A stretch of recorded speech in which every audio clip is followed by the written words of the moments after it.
Good day or night. Actually, right now it's day. From me, Ali Arkani, and welcome to IndieZone. This is a streaming thing focused on indie games and not triple A titles. Okay, double A's, indies, the games that are less known.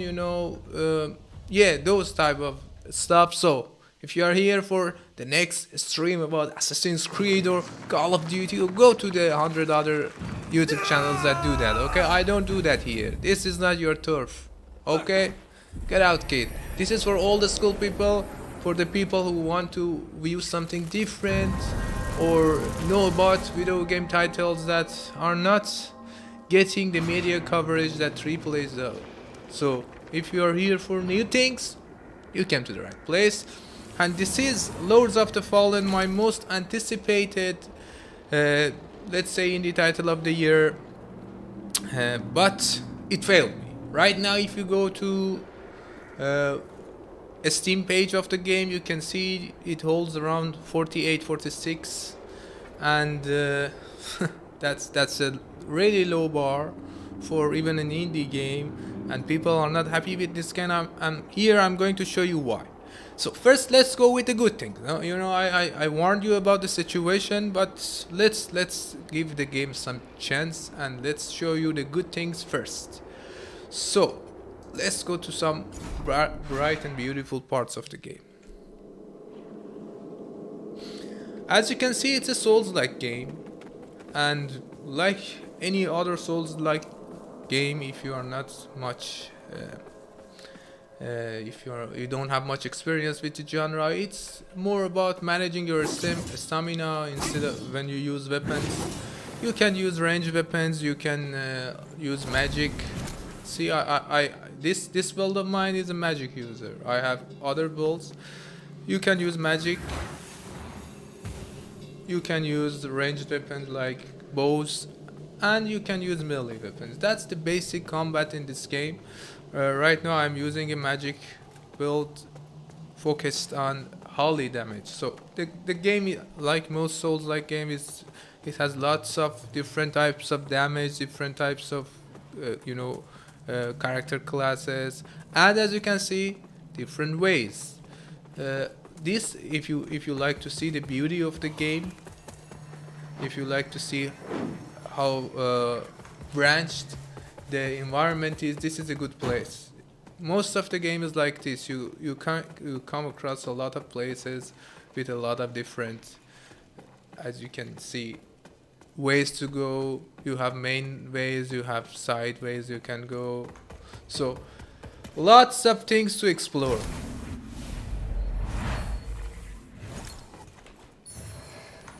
Lots of things. And let me show you some combat, because this stream is not going to be too long, around maybe 30 minutes. I'm going to show you the general side of the games and you can choose whether you like it or not. So, like all the games, you attack the enemies and they get damage, okay? You don't need to know quantum physics about that to understand this side. But there is a good thing here in this game. That's parrying. Did you see what happened to my life, my health bar, when the lady tried to attack me? See, it gets white. And when I damage the enemy, the white part is somehow returned to me. I actually died here. But see, the white part of your health returns to the normal situation when you damage enemies. So it's something like Bloodborne, okay? If you have played Bloodborne. So this way the game tries to persuade you to take a more direct approach and try to fight enemies instead of just waiting and watching. And when I died, I came to this realm of death. The game, this is another feature. The game renders two separate worlds at the same time. Just look at the environment. For example, look at these two statues of skeletons trying to overcome these obstacles. Okay, this is from the world of the dead, and these zombie things, zombie-like creatures, are also from the world of the dead.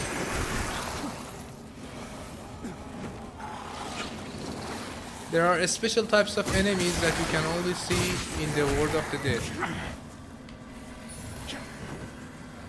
And the words are rendered simultaneously, and that's the beauty of the game. That's what makes it different. See?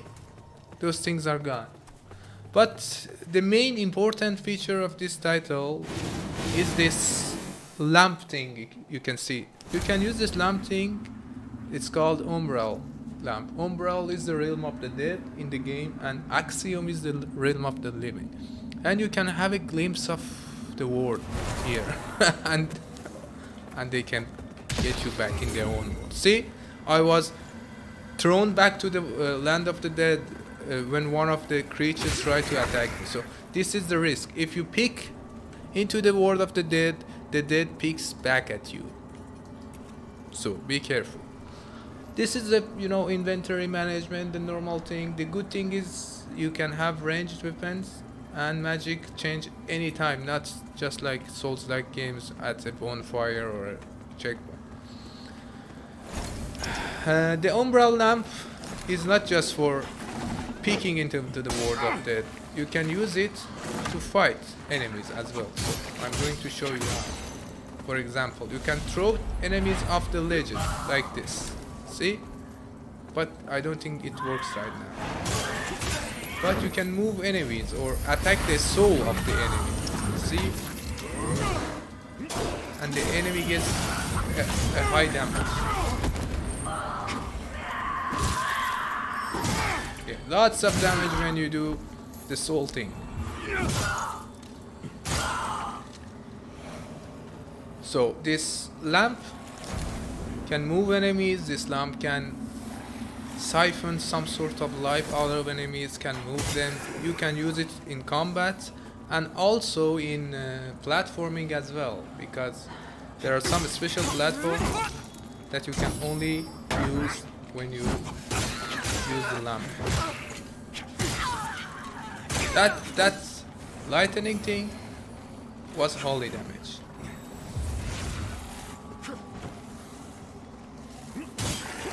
And if you look at the top right part of the screen, you can see there is a number under the amount of souls or cash I have. 1.1. The more time you spend in the land of the dead, the higher that number goes, and the more currency you get when you kill enemies. But also that I think underneath the number resembles you are being watched in this world, and the more time you spend here, the harder it would be.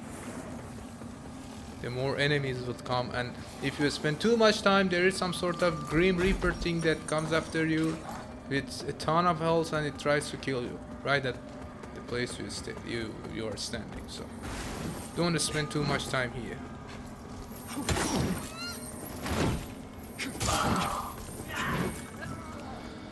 So this is the general sense of the game. Let me return to the main to the bonfire, which is called a vestige point here in this game, and show you other parts of the game, and then tell you why people do not like this game that much, like other Souls-like games like Lies of P, which is a very beautiful game.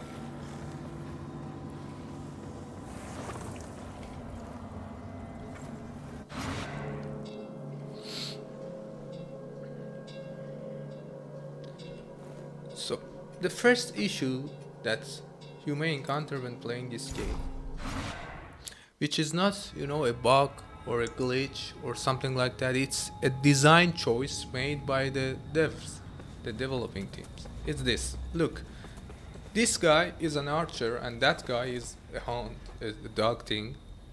You saw already how they attack you and they come at you. You try to get close to these two. Look what happens on this side. Two more comes from that side. You feel overwhelmed, okay? You want to run. You try to run. But then two more over here. Four more enemies here. Another one here. And the further you go, More enemies. Again, a big mini boss like enemy here. And then they will keep coming. The further you go, that they will come. See, they are stuck at each other, but they just won't let you go. If you run, the enemies run back. They come at you, and they won't let you breathe. So first of all, they are too close to each other. See two more here. You can't turn back because you know what happens over there. There are four more over there, two more here. Nowhere to go, nowhere to run. You are stuck with these giant things. You try to climb the ladder. That's the option you have. So as you can see, the enemies are too many and put too close to each other, and they follow you for too long. This is not how a Souls-like game should be. Souls-likes, because you have a stamina bar, if you attack, you can't just keep swinging your sword for infinity. You are not Dante from Devil May Cry. This is a Souls-like game.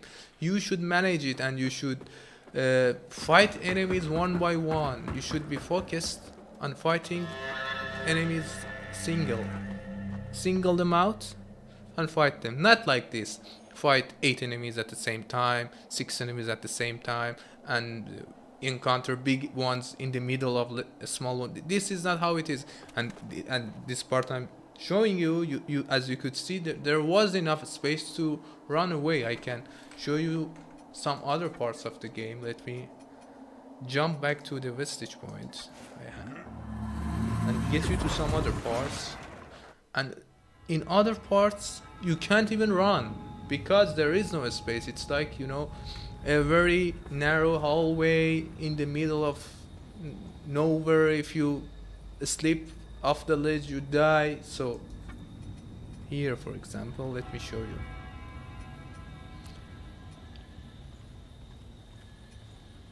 And it's actually one of the really early parts of the game. Let me take you to the main hub and we go there.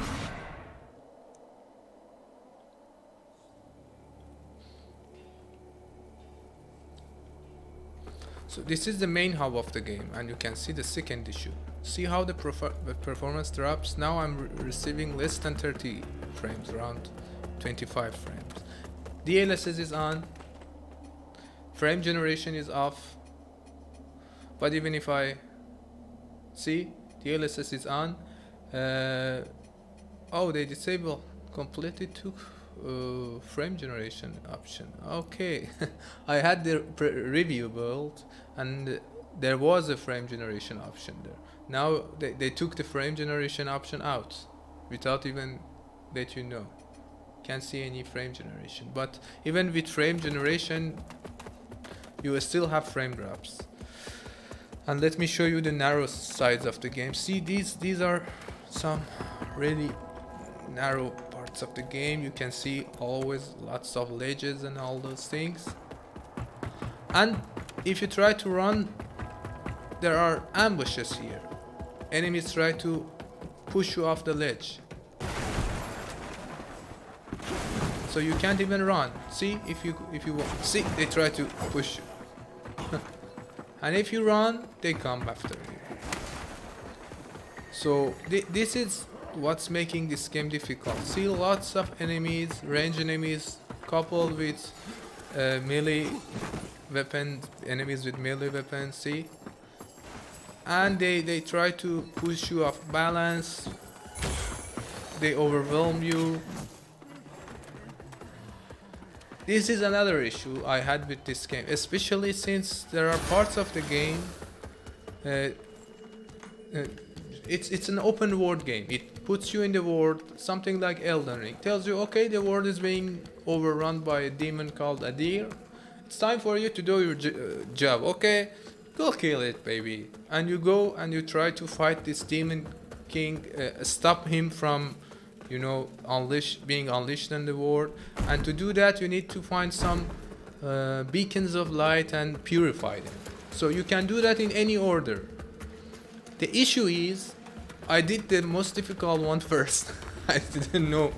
So what happened was, I had the basic weapons no upgrades, nothing, and I try to go to the most difficult part of the game. And then you could guess what happens when you play a Souls-like game like that. Let me show you. See, this is the beautiful part of the game. As I told you, you can use these lamps for platforming as well. It's not just for fighting. See, you go to the realm of the dead, and then you can go to some parts that were unavailable before.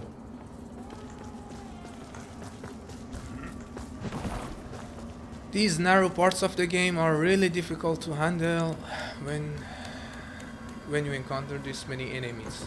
So this is another difficult part. I show you the stuttering as well. So this stuttering is not just in the main side of the game. It persists almost everywhere.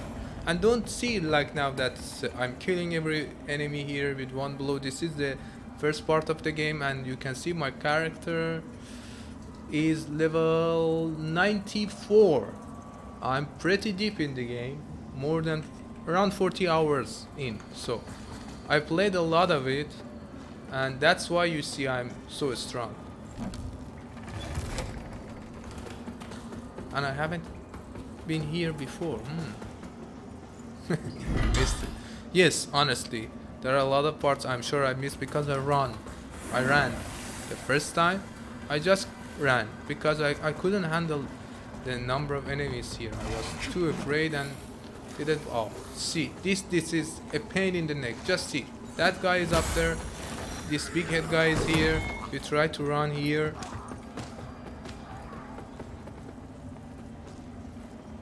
and they keep coming.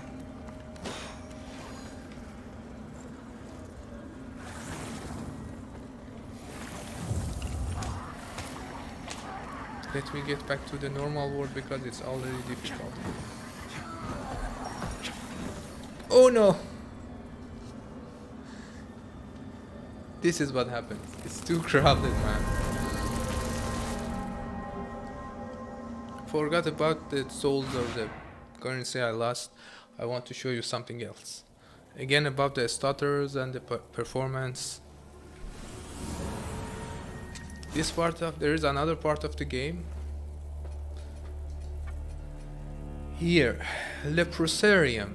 I think it's the place they took people with leprosy, huh?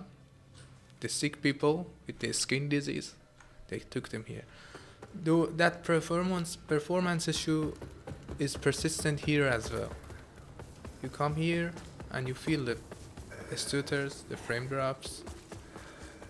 They tried to fix this issue, you can see this, by boarding that door. There wasn't a door over there before release. This door is put here after release in the patches.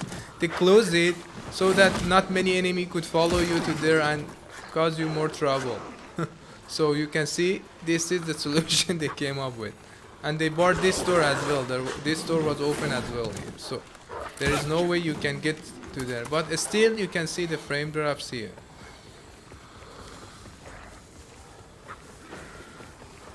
This is something that bothered me a lot. Because when you are having a Souls-like game,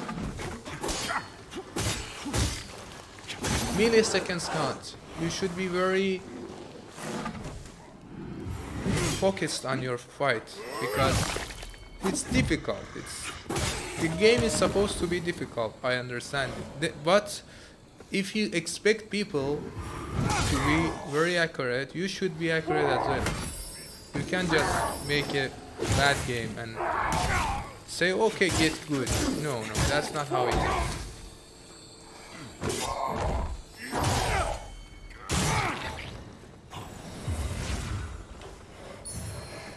Let me show you some combat as well. Come on down. See the baby over there is stuck in the environment. These type of bugs and issues are common as well. And I can just kill him with my magic.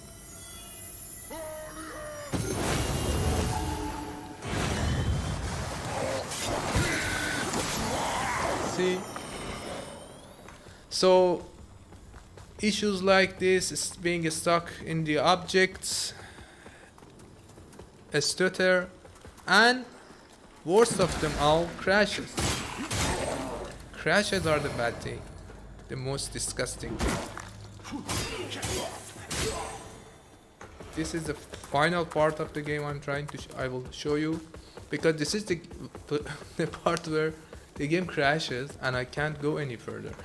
I spent 40 hours, as I told you before, on this game in order to not being able to finish it. This is as far as I go. This is, I think, the final part of the game, you know, the final land, the final place to get. This door is locked. I've come from over there. This door, I come from here. And I have to go to that place.